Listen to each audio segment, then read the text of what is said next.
இப்போ பார்த்தீங்கன்னா, இந்த எப்ஸ்டீன் ஃபைல்ஸ் விவகாரம் பயங்கரமா வெடிச்சிருக்குங்க. என்னதான் நடக்குது? வாஷிங்டன் டிசில உள்ள பீஸா கடை, ஒரு பெரிய கடை. அங்க பார்த்தீங்கன்னா, சில்ட்ரனை வச்சு செக்ஸ் ஸ்கேண்டல் நடத்துவாங்க. இது பார்த்தீங்கன்னா, ரொம்ப மோசமான இடம். புளோரிடாவை சேர்ந்த ஒரு பெண்மணி போலீஸ்ல வந்து கம்ப்ளைண்ட் கொடுக்குறாங்க. என்னுடைய 14 வயது மகள்கிட்ட மிஸ்பிஹேவ் பண்ணிட்டாரு. அதாவது ஹாலிவுட் ஆக்டர்ஸ் இருப்பாங்க, டெமோக்ராட்டிக் பார்ட்டியோட லீடர்ஸ் நிறைய பேர் இருப்பாங்க. இன்ஃபேக்ட் இஸ்ரேலி இன்டெலிஜென்ஸ் ஏஜென்சிக்கும் இதுல ஒரு தொடர்பு உண்டு.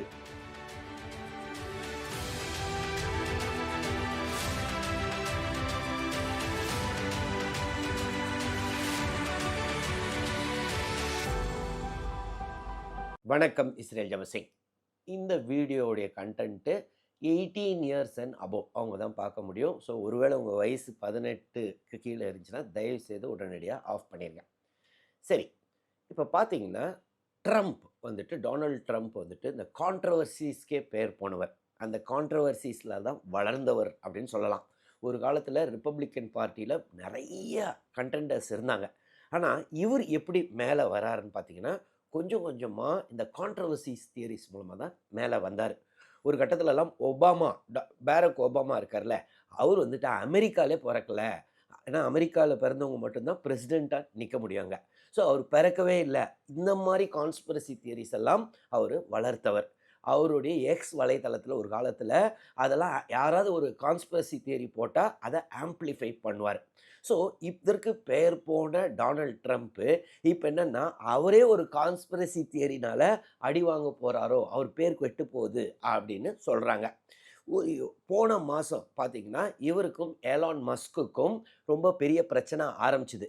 அப்போ ஜூன் 6ஆம் தேதி நினைக்கிறேன், எலான் மஸ்க்கு time to drop a big bomb போட போகிறேன் இப்போ கவனிங்க, இவர் ட்ரம்ப்போடைய பேர் எப்ஸ்டீனோடைய ஃபைலில் இருக்குது அப்படின்னு சொன்னாருங்க. அதற்கு இதை நீ மார்க் மை வேர்ட்ஸ், ஃப்யூச்சரில் இது யூஸ் ஆகும் அப்படின்னு சொன்னார். அதற்கு அடுத்த நாள் அதை டெலீட் பண்ணிட்டாரு. ஸோ இப்போ பார்த்தீங்கன்னா, இந்த எப்ஸ்டீன் ஃபைல்ஸ் விவகாரம் பயங்கரமாக வெடிச்சிருக்குங்க. என்னதான் நடக்குது? இதற்கு ஆரிஜின் பார்த்தீங்கன்னா 2016 பீஸா கேட் தியரி அப்படின்னு சொல்லுவாங்கங்க. பீஸா கேட் ஸ்கேண்டல் அப்படின்னு சொல்லலாம். யாரோ ஒருத்தர் ரூமரை கிளப்ப ஆரம்பிச்சாங்கங்க. அதாவது வாஷிங்டன் டிசியில் உள்ள பீஸா கடை, ஒரு பெரிய கடை.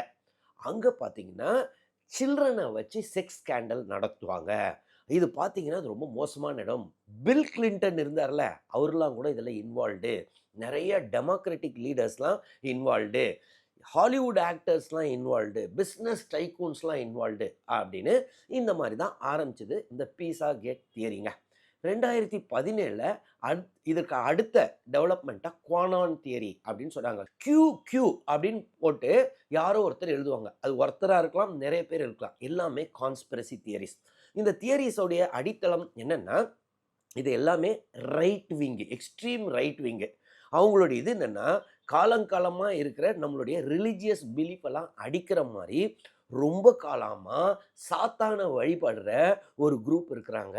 அந்த சாத்தானை வழிபடுற குரூப் என்ன பண்ணுறாங்கன்னா, இது உலகம் முழுவதும் பரவி இருக்கு, அவங்க தான் மொத்த உலகத்தையும் கண்ட்ரோல் பண்ணுறது, இதற்கு எதிராக நம்மளுடைய பிரசிடென்ட் டொனால்ட் ட்ரம்ப் ஃபைட் பண்ணுறாரு அப்படின்னு 2018 கோனானில் எழுத ஆரம்பிச்சிட்டாங்க. ஸோ பேசிக்கலி இந்த கோனான் தியரியுடைய பிலீஃப் என்னென்னா, சின்ன பசங்களை சைல்டு செக்ஸ் டிராஃபிக்கிங், அவங்களெல்லாம் கடத்தி பெரிய மனுஷங்கன்ற போர்வையில் இருக்கவங்கள்ட்ட கொடுத்து அவங்கள பிளாக்மெயில் பண்ணி அது மூலமாக பவர் எடுத்து ஒரு குரூப் வந்துட்டு இப்போ இல்லை, பல நூற்றாண்டுகளாக தொடர்றாங்க.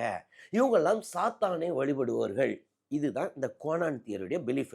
ஸோ இதெல்லாம் யார் ஆம்ப்ளிஃபை பண்ணுறது அப்படின்னா, டொனால்ட் ட்ரம்ப்பும் இதை ஆம்ப்ளிஃபை பண்ணார். அவங்க சொன்ன தியரிஸை அவரும் எக்ஸ் வலைத்தளத்தில் அவர் ஷேர் பண்ணுவார். ஸோ இந்த மாதிரி இந்த ரைட் விங்கோடைய இது என்னென்னா, நம்மளுடைய மதத்துக்கு எதிராக சாத்தானை வழிபடுபவர்கள் இதெல்லாம் பண்ணிக்கிட்டு இருக்காங்க. இதில் முக்கியமான ஆளுங்க எல்லாருமே டெமோக்ராட்டிக் பார்ட்டியை சேர்ந்தவர்கள். இதுதான் அவங்களுடைய பிலீஃப்ங்க. 2020 பார்த்தீங்கன்னா, டொனால்ட் ட்ரம்ப் வந்துட்டு தோற்று போயிடுறாரு. ஸோ 2021 இந்த கேபிட்டல் ஹில் என்ற பகுதியில் அவங்க வந்து ரயாட் நடத்துகிறாங்க. எலெக்ஷனே திருடிட்டீங்க நீங்கள் அப்படின்னு. அப்போது அங்கே போன குரூப்பில் மெயின் பார்த்தீங்கன்னா இந்த ரைட் விங் கான்ஸ்பிரசி தியரியை பிலீவ் பண்ணுறாங்களே அவங்க தான். இவங்கெல்லாம் பார்த்தீங்கன்னா டொனால்ட் ட்ரம்ப்புடைய கோர் சப்போர்ட்டர்ஸ். ஸோ நம்ம மதத்தை காப்பாற்றுறது டொனால்ட் ட்ரம்ப் மட்டும்தான். அவர் தான் இந்த பவர்ஃபுல் லாபி எப்படியாவது ஒழிக்கணும்னு ட்ரை பண்ணுறாரு. அதனால் இவர் பவரில் இருந்தால் பிரச்சனைன்னு அவர் ஜெயிச்ச எலெக்ஷனை இவங்க திருடிட்டாங்க அப்படின்னு சொல்லி இன்னொரு கான்ஸ்பிரசி தியரி வேற கிளம்புச்சுங்க. ஸோ டொனால்ட் ட்ரம்ப் அவருடைய கோர் ஓட்டர்ஸ் பார்த்தீங்கன்னா இந்த மாதிரி கான்ஸ்பிரசி தியரியை பிலீவ் பண்ணுறவங்க. இந்த சூழலில் ஜோ பைடன் எலெக்ட் ஆயிடுறாரு, பிரசிடென்ட் ஆகிறாரு, மீண்டும் எலெக்ஷன் நடக்குதுங்க ஜோ பைடன் டென்யூர் முடியும் போது. அப்போ பார்த்தீங்கன்னா இப்போ டொனால்ட் ட்ரம்ப் வந்துட்டு 2வது முறை பிரசிடென்ட் எலெக்ஷனுக்கு நிற்கிறாரு. அப்போ என்ன சொல்கிறாருன்னா, இந்த பாருங்கங்க என்னை ஜெயிக்க வைங்க, நான் அந்த எப்ஸ்டீன் ஃபைலையும் ரிலீஸ் பண்ணுறேன் அப்படின்னு சொல்கிறாரு. அது என்ன எப்ஸ்டீன் ஃபைல்? ஜெஃப்ரே எப்ஸ்டீன்றவர் வந்துட்டு அமெரிக்காவில் ஃபஸ்ட்டு ஒரு டீச்சராக இருக்காருங்க. அதற்கப்புறம் தான் கண்டுபிடிக்கிறாங்க அவர் காலேஜுக்கே போகல, அவர் எப்படி டீச்சராக இருக்க முடியும்னு. ஸோ அங்கேருந்து டிஸ்மிஸ் பண்ணுறாங்க. அதற்கப்புறம் பேங்கிங், ஃபினான்ஷியல் சர்வீஸ் இந்த மாதிரி இடத்துலலாம் வேலை செஞ்சுக்கிட்டு இருக்காரு. கொஞ்சம் கொஞ்சமாக ரியல் எஸ்டேட் பக்கம் வராரு. அப்புறம் இவருடைய மெயின் வேலையே என்னென்னா சைல்ட் செக்ஸ் டிராஃபிக்கிங் அப்படின்னு சொல்கிறாங்க. அது இல்லாமல் ஹை ப்ரொஃபைலான இருக்கிறவங்களெல்லாம் கொஞ்சம் கொஞ்சமாக இவர் வந்து கிளையண்ட்ஸ், இவருக்குன்னு கிளையண்ட்ஸ் இருப்பாங்க, அவங்களுக்கு வந்துட்டு இவர் வந்துட்டு இந்த மாதிரி சப்ளைலாம் பண்ணுவார் அப்படின்னு அலிகேஷன்ஸ் இருக்குங்க. இந்த சூழலில் கொஞ்சம் கொஞ்சமாக அவர் வளர்ந்து வரார். ப்ரைவேட் ஜெட்லாம் வாங்கி நிறைய ஹை ப்ரொஃபைல் கிளையண்ட்ஸுக்கெலாம் அவங்க வந்து கூட்டு போவார். அந்த ப்ரைவேட் ஜெட்லே ப்ரைவேட் ஐலேண்ட்லாம் வச்சுருக்காரு அப்படின்லாம் சொல்ல ஆரம்பித்தாங்க 1990களில். இவர் வந்துட்டு ஃப்ளோரிடாவில் உள்ள இந்த பாம் பீச்சில் ஒரு ரிசார்ட்டும் வச்சுருந்தார். அதில் பார்த்தீங்கன்னா ஏகப்பட்ட இடத்துல சீக்கிரட்டாக கேமரா வச்சுருப்பாராம். அப்போது நிறைய பேர் யங்ஸ்டர்ஸ்லாம் அங்கே போகும்போது கேமராவில் ரெக்கார்ட் ஆகிக்கிட்டு இருப்பாங்களாம். அதற்கப்புறம் அந்த யங்ஸ்டர்ஸை வந்து பிளாக்மெயில் பண்ண ஆரம்பிப்பாராம். அதற்கப்புறம் பிளாக்மெயில் பண்ணிவிட்டு கொஞ்சம் கொஞ்சமாக அவங்கள வந்துட்டு யூஸ் பண்ண ஆரம்பிப்பார், பணமும் நிறையா கொடுப்பாரு அப்படின்னு ஃப்ளோரிடா போலீஸே 2005 எப்ஸ்டீன் மேலே அலிகேஷன் வைக்கிறாங்க. ஏன் 2005 திடீர்னு இந்த பிரச்சனை வருதுன்னா, அப்போது ஒரு ஃப்ளோரிடாவை சேர்ந்த ஒரு பெண்மணி போலீஸில் வந்து கம்ப்ளைண்ட் கொடுக்குறாங்க. என்னுடைய 14 வயது மகள்கிட்ட மிஸ்பிஹேவ் பண்ணிட்டு பணம் வேற கொடுத்தாரு அப்படின்னு கம்ப்ளைண்ட்டை கொடுக்குறாங்க. அதற்கப்புறம் ஃப்ளோரிடா போலீஸ் இவர் மேலே சீக்கிரட்டாக இன்வெஸ்டிகேஷனை நடத்தியிருக்காங்க. அதில் என்ன கண்டுபிடிச்சாங்களான்னா, ஏறக்குறைய 36 18 வயசுக்கு கம்மியான பெண்களோட இவர் வந்து ஏதோ மிஸ்பிஹேவ் பண்ணார். அதே மாதிரி இந்த ஹை ப்ரொஃபைல் கிளையண்ட்ஸு அவங்களுக்கெல்லாம் சப்ளை பண்ணார் அப்படின்னு அலிகேஷன் வைக்கிறாங்கங்க. இது கேஸ் போகுது கோர்ட்டில். ஆனால் என்ன நடக்குதுன்னா, அந்த கோர்ட்டில் வந்துட்டு இவர் ப்ளீ பார்கெயின் பண்ணுறாரு. அதாவது 2 அஃபென்ஸை மட்டும் நான் ஏற்றுக்கிறேன், ப்ராசிக்யூஷன் சைடு மொத்த கேஸையும் ட்ராப் பண்ணிடணும் அப்படின்னு. இதில் என்னென்னா, அங்கே ப்ராசிக்யூஷன் சைடும் இவர் மேலே கேஸை ட்ராப் பண்ணுறதுக்கு ரெடி. சரி இவர் தான் ஒத்துக்கிறார்ல, 2 குற்றம் மட்டும் ஓகே அப்படின்னு சொல்லி இவருக்கு தண்டனை கொடுக்குறாங்கங்க. வெறும் 13 மாதம் தான் இவர் ஜெயிலில் இருந்திருக்காரு. அந்த 13 மாதமும் எப்படி ஜெயிலில் இருப்பாரான்னா, அது ஜெயிலே கிடையாதான். பாதி நேரம் இவர் வீட்டிலே ஹவுஸ் அரெஸ்ட்னு சொல்லிடுவாங்களாம். அப்போ இவர் ஃப்ளோரிடா பீச்சில் வந்துட்டு நடக்கலாமா, ஒரு டைம் வந்துட்டு பரோல் இதுன்னு சொல்லி திருப்பி இந்த ஜெட்லலாம் பறந்துருக்காரு. ஸோ அதோட 13 மாதத்தோட முடிஞ்சிருது. அதற்கப்புறம் 2019 ஜூலை மாதம் திடீர்னு Federal Bureau of Investigation FBI அவங்க வந்துட்டு இந்த சைல்டு செக்ஸ் ஸ்கேண்டலுக்காக திருப்பி ஒரு கேஸை ஆரம்பிக்கிறாங்க. எங்கே? நியூயார்க்கில். நியூயார்க் போலீஸ் டிபார்ட்மெண்ட்டும் FBIயும் சேர்ந்து இவரை வந்து அரெஸ்ட் பண்ணிடுறாங்கங்க. இது எப்போ நடக்குதுன்னா ஜூலை 2019. அவங்க அலிகேஷன் என்னன்னா, ஏற்கனவே அந்த ஃப்ளோரிடாவில் இருக்குல்ல, அதே மாதிரி நியூயார்க்கில் மேன்ஹாட்டனில் இவர் அவருடைய அப்பார்ட்மெண்ட்ஸில் வச்சு இதெல்லாம் பண்ணுறாரு. இவர் மேசிவ் லெவலில் இந்த மாதிரி செக்ஸ் ஸ்கேண்டல், அதுவும் மைனர் கேர்ள்ஸை வச்சு பண்ணுறாரு அப்படின்னு அலிகேஷன் வைக்கிறாங்க. இவர் உடனடியாக அரெஸ்ட் பண்ணோடனே திருப்பி பெயிலெலாம் கேட்குறாரு. ஆனால் இந்த முறை பார்த்திங்கன்னா இங்கே நியூயார்க்கில் பயங்கர ஸ்ட்ரிக்டாக இருக்கார் ஜட்ஜி. அதெல்லாம் பெயிலெலாம் கொடுக்க முடியாதுன்னு இவர் பல $1 மில்லியன் பாண்டாக கொடுக்குறேன்னு சொல்லியிருக்காரு. ஆனால் அவங்க ஒத்துக்கலை. கடைசியில் ஆகஸ்ட் 10 அதாவது அவர் அரெஸ்ட் ஆகி சில நாட்கள்லே ஜெயிலில் சூசைட் பண்ணி, அதாவது அவரே தூக்கில் தொங்கி இறந்தார் அப்படின்னு சொல்கிறாங்க. ஆனால் மீண்டும் வந்துட்டு கான்ஸ்பிரசி தியரி ஆரம்பிச்சது.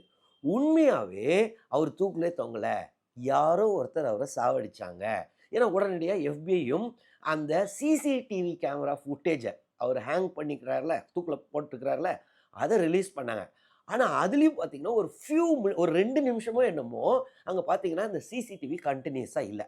ஸோ அதை வச்சு இவங்க எல்லாருமே கான்ஸ்பிரசி தியரி என்னன்னா, கண்டிப்பாக இவர் வந்து தூக்கில் வேற யாரோ கொன்னுட்டு இவரை தூக்கில் போட்டாங்க. எப்படி இவ்வளோ பெரிய ஆள் சாவார், அவர்கிட்ட தான் இவ்வளோ பணம் இருக்குல்ல. ஸோ இவரா சூசைட் பண்ணிக்க வாய்ப்பே கிடையாது, வேற யாரோ கொன்னுட்டாங்க. ஏன்னா இவர்கிட்ட ஹை ப்ரொஃபைல் ஆளுங்க நிறைய பேர் பயந்துட்டாங்க. ஏன்னா இவர் நிறைய பேரை பிளாக்மெயில் பண்ணுவார்னு ஒரு அலிகேஷன் இருக்கு. எல்லாரையும், அதாவது இந்த நியூயார்க் அவருடைய அப்பார்ட்மெண்ட்லேயே பல பேருடைய சிடிஸ்லாம் வச்சுருந்தாராம். ஸோ பெரிய ஹை ப்ரொஃபைல் ஆளுங்களாம். ஸோ அதனால் அவங்களில் ஒருத்தர் தான் இவரை கொன்னுட்டாங்க. இதற்கு காரணமே என்னென்னா, அது எல்லாமே ரொம்ப பவர்ஃபுல் ஆளுங்க, சாத்தானே வழிபடுபவர்கள். அதாவது ஹாலிவுட் ஆக்டர்ஸ் இருப்பாங்க, டெமோக்ராட்டிக் பார்ட்டியோட லீடர்ஸ் நிறைய பேர் இருப்பாங்க. இன்ஃபேக்ட் இஸ்ரேலி இன்டெலிஜென்ஸ் ஏஜென்சிக்கும் இதில் ஒரு தொடர்பு உண்டு அப்படின்னு வேற ஒன்று சொன்னாங்க. என்ன காரணம், ஏன் திடீர்னு இஸ்ரேலை இங்கே கொண்டு வராங்கன்னா, ஏற்கனவே இந்த ரைட் விங் கான்ஸ்பிரசி தியரி, பீஸா கேட் தியரியாக இருக்கட்டும், அதற்கப்புறம் வந்து குவானான் தியரியாக இருக்கட்டும், அதெல்லாம் என்ன கிளைம் பண்ணாங்கன்னா, இந்த ஹை ப்ரொஃபைல் ஆளுங்கள்லாம் இருக்காங்கல்ல, இவங்களுக்கு வந்து ஃபண்டிங் எங்கேருந்து வருதுன்னா, இஸ்ரேலி ஏஜென்சிஸும் இதை சப்போர்ட் பண்ணுறாங்க. இஸ்ரேலி ஏஜென்சிஸ், குறிப்பாக அந்த ஜார்ஜ் சோரஸ் அவர்லாம் கூட இன்வால்வ்டு. கொஞ்ச நாளைக்கு முன்னாடி கூட ஜார்ஜ் சோரஸ் அவர் வந்து பார்த்திங்கன்னா ஒரு ஜூயிஷ் பேங்கர். ஸோ அவரும் இதில் இன்வால்வ்டு. ஸோ இந்த மாதிரிலாம் வேறு கான்ஸ்பிரசி தியரி போய்கிட்டு இருந்துச்சு. ஸோ இந்த சூழலில் எப்ஸ்டீன் இறந்த உடனே கண்டிப்பாக அது சூசைட் கிடையாது அப்படின்னு சொல்ல ஆரம்பித்தாங்க. இந்த சூழலில் டொனால்ட் ட்ரம்ப் பார்த்தீங்கன்னா போன வருஷம் எலெக்ஷன் கேம்பெயினில் நான் பிரசிடென்ட் ஆனால் எப்ஸ்டீன் ஃபைலை ரிலீஸ் பண்ணுவேன் அப்படின்னு சொன்னார். அது இல்லாமல் இந்த வருஷம் அவர் பதவி ஏற்ற உடனே கேட்டாங்க, நீங்கள் வந்துட்டு எப்ஸ்டீன் ஃபைலை ரிலீஸ் பண்ணுவீங்களான்னு. கண்டிப்பாக அது என்னுடைய முக்கியமான வேலை, கண்டிப்பாக ரிலீஸ் பண்ண போகிறேன் அப்படின்னு சொன்னார். ஆனால் சில நாட்களுக்கு முன்னாடி, அதாவது ஒரு 4-5 நாளைக்கு முன்னாடியே என்ன சொன்னாருன்னா, தேவையில்லாமல் இந்த எப்ஸ்டீன் சொல்லிக்கிட்டு இருக்காங்க, எப்ஸ்டீன் ஃபைலில் ஒன்றுமே இல்லை, இந்த ரிப்பப்ளிக்கன் பார்ட்டிஸே நிறைய பேர் இதை நம்ப ஆரம்பிச்சிட்டாங்க, இதெல்லாம் டெமோக்ராட்டிக் பார்ட்டி ஆளுங்களுடைய சூழ்ச்சி, இதெல்லாம் ஸ்டூபிட் ரிப்பப்ளிகன்ஸ் மட்டும் நம்புகிறாங்க அப்படின்னு அவருடைய மெகா சப்போர்ட்டர்ஸ், அதாவது மேக்கிங் அமெரிக்கா கிரேட் அகெயின், அந்த சப்போர்ட்டர்ஸ்ட்டு இவர் அட்ரஸ் பண்ண ஆரம்பிச்சிட்டாரு. ஸோ ஏன் இவர் வந்துட்டு இது பண்ணுறாரு, ஹைடு பண்ணுறாரு அப்படின்னு அவருடைய கோர் சப்போர்ட்டர் பேஸே, ஏன்னா அவருடைய கோர் சப்போர்ட்டர் பேஸே பார்த்தீங்கன்னா இந்த மாதிரி ரைட் விங் கான்ஸ்பிரசி தியரியை நம்பி வந்தவங்க, அதை எதிர்க்கிறவரே ட்ரம்ப்னு நினைச்சவங்க. இந்த சூழலில் இவர் வந்தோடனே இவர் ரிலீஸ் தானே பண்ணணும்னு. சரி, டொனால்ட் ட்ரம்ப்புக்கும் எப்ஸ்டீனுக்கும் என்ன, ஒரு காலத்தில் பார்த்தீங்கன்னா 1980கள் 90களில் இவங்க 2 பேரும் கொஞ்சம் க்ளோஸ் ஃப்ரெண்ட்ஸ் தானா. 2 பேரும் ஃப்ளோரிடாவை சேர்ந்தவர்கள். அங்கே பார்த்தீங்கன்னா இந்த ஃப்ளோரிடாவில் ரிசார்ட்ஸ் 2 பேரும் நெய்பர்ஸ் வேறையாம். 1993, 94, 97 இந்த ஃப்ளைட் ரெக்கார்ட்ஸ்லாம் பார்த்தீங்கன்னா எப்ஸ்டீனுடைய ப்ரைவேட் ஜெட்டில் பல முறை டொனால்ட் ட்ரம்ப்பும் போயிருக்காரு. ஒரு பர்த்டே பார்ட்டிக்கு என்னென்னா, இப்போ ரீசண்டாக வால் ஸ்ட்ரீட் ஜேர்னலில் என்ன பப்ளிஷ் பண்ணியிருந்தாங்கன்னா, ஒரு பர்த்டேக்கு இவரே ஒரு படம் வரைஞ்சி, யார், எப்ஸ்டீனுடைய பர்த்டேக்கு டொனால்ட் ட்ரம்ப் வந்துட்டு எவ்ரிடே நல்ல பியூட்டிஃபுல் சீக்ரெட் டேவாக இருக்க உங்களுக்கு வாழ்த்துக்கள் அப்படின்னு ஒரு படம் வேற வரைஞ்சி இவர் அனுப்பிச்சாரு. அதெல்லாம் இருக்குது, அதனால தான் டொனால்ட் ட்ரம்ப் ரிலீஸ் பண்ண மாட்டேங்கிறாரு அப்படின்னு சொல்கிறாங்க. இன்னொன்று, இந்த வால் ஸ்ட்ரீட் ஜேர்னலோட இது என்னென்னா, இந்த கிளையண்ட் லிஸ்ட்டுன்னு சொல்கிறாங்கல்ல, அதில் டொனால்ட் ட்ரம்ப்பும் ஒரு கிளையண்ட்டு அப்படின்னு வேறு ஒரு அலிகேஷன் இருக்குது. இதை வந்துட்டு இப்போ ட்ரம்ப் இதை பயங்கரமாக எதிர்த்து $10 பில்லியன் சூட் போட்டிருக்காரு. அந்த மாதிரிலாம் எனக்கு படமும் வரையில, எனக்கு தெரியாது, அவரும் நானும் ஒரு காலத்தில் நண்பர்கள், அவ்வளோதான், ஒரு கட்டத்தில் பிரிஞ்சிட்டோம் அப்படின்னு சொல்கிறாங்க. ஒரு காலத்தில் பார்த்தீங்கன்னா இவங்க 2 பேரும் சேர்ந்து இருக்கிற நிறைய ஃபோட்டோஸு இருக்குது. இவர் ஏற்கனவே நான் சொன்ன மாதிரி இவர் அந்த ப்ரைவேட் ஜெட்டை யூஸ் பண்ணாருன்னும் இருக்குது, அது ரெக்கார்டில் இருக்குது. கடைசியில் 2004 பார்த்தீங்கன்னா இவங்க 2 பேருக்கும் ஒரு பிரிவு வந்திருக்கு. என்ன காரணம்னா, ஒரு பீச் ரெசார்ட்டில் 2 பேரும் ஆக்ஷனுக்கு போயிருக்காங்க, பிட்டிங் பண்ணியிருக்காங்க. அதில் ட்ரம்ப்புக்கு வந்துட்டு ஜெயிச்சிட்டு இருக்காரு. அதனால ஏதோ ஒரு மனஸ்தாபம், அதற்கப்புறம் ஃப்ரெண்ட்ஷிப் முறிஞ்சிருச்சு அப்படின்னு சொல்கிறாங்க. 2005 அவருக்கு எதிராக, ஏன்னா அப்போ எப்ஸ்டீன் பார்த்தீங்கன்னா ரொம்ப பெரிய ஆள், அவருக்கு எதிராக அலிகேஷன் வர ஆரம்பிக்குது. ஸோ இது இப்படி போய்கிட்டே இருக்கும்போது இப்போ டொனால்ட் ட்ரம்ப் தான் அந்த ரிலீஸ் பண்ண வேண்டிய இடத்துல இருக்காரு ஃபைலை. ஆனால் அவர் என்ன சொல்கிறாருன்னா, இதெல்லாம் ஒன்றுமே கிடையாதுங்க, அந்த ஃபைலில் ஒன்றுமே இல்லை, இந்த மாதிரி ஹை ப்ரொஃபைல் கிளையண்ட் லிஸ்ட்டு அதெல்லாம் கிடையவே கிடையாதுன்னு டொனால்ட் ட்ரம்ப் சொல்ல ஆரம்பிச்சிட்டாருங்க. பார்த்தீங்கன்னா இவ்வளோ காலம் இந்த கான்ஸ்பிரசி தியரியை வச்சு அவர் தான் வளர்ந்தவர்.